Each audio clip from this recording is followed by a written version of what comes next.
Musa alayhissalom o'zini qavmi bilan dengizga borib taqalib qoldi 600 ming yahud bilan.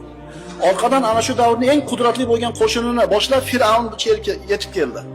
Ikkala jamoa bir-birini ko'rgan paytda qala ashabu Musa inna la mudrakun. Musoning ashablari bo'ldi, tutildik deyishdi. Umid yo'q. Oldida dengiz, orqada qo'shin. Musa alayhissalom nima dedi? Kalla inna ma'iya robbi sayahdin. Yo'q, Robbim men bilan birga. Albatta yo'l ko'rsatadi. Alloh yo'l ko'rsatdimi? Yo'l ko'rsatmadi. Qaysi odam bolasining aqliga kelardi mana shu yechim? Aytinglar. Dengizni bo'lgan kim? Alloh azza va jalla. Fir'avnni cho'ktirgan kim? Alloh subhanahu va taolo. Fir'avn hamchi birodarlar ahmoq emas edi.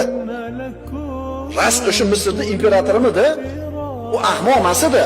Dengiz ikkiga bo'linganini ko'rdi. Banu Isroil o'tib ketdi. To'xtatdi otini birodarlar. Jinni olgan ekan-da, shakilib ketaverib.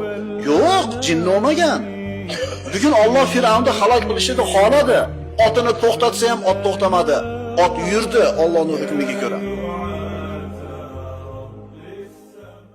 Musa alayhissalom o'zini qavmi bilan dengizga borib taqalib qoldi 600 ming yahud bilan. Orqadan ana shu davrning eng qudratli bo'lgan qo'shinini boshlab Fir'avn yetib keldi. Ikkala jamoa bir-birini ko'rgan paytda qala ashabu Musa inna la mudrakun. Musoning ashablari bo'ldi, tutildik deyishdi. Umid yo'q. Oldida dengiz, orqada qo'shin. Musa alayhissalom nima dedi? Kalla inna ma'iya robbi sayahdin. Yo'q, Robbim men bilan birga. Albatta yo'l ko'rsatadi. Alloh yo'l ko'rsatdimi? Yo'l ko'rsatmadi. Qaysi odam bolasining aqliga kelardi mana shu yechim? Aytinglar. Dengizni bo'lgan kim? Alloh azza va jalla. Fir'avnni cho'ktirgan kim? Alloh subhanahu va taolo. Fir'avn hamchi birodarlar ahmoq emas edi. Rast o'sha Misrning imperatorimi-da? U ahmoq emas edi. Dengiz ikkiga bo'linganini ko'rdi. Banu Isroil o'tib ketdi. To'xtatdi otini birodarlar. Jinni olgan ekan-da, shakilib ketaverib. Yo'q, jinni olmagan. Bugun Alloh Fir'avnni halok qilishni xohladi.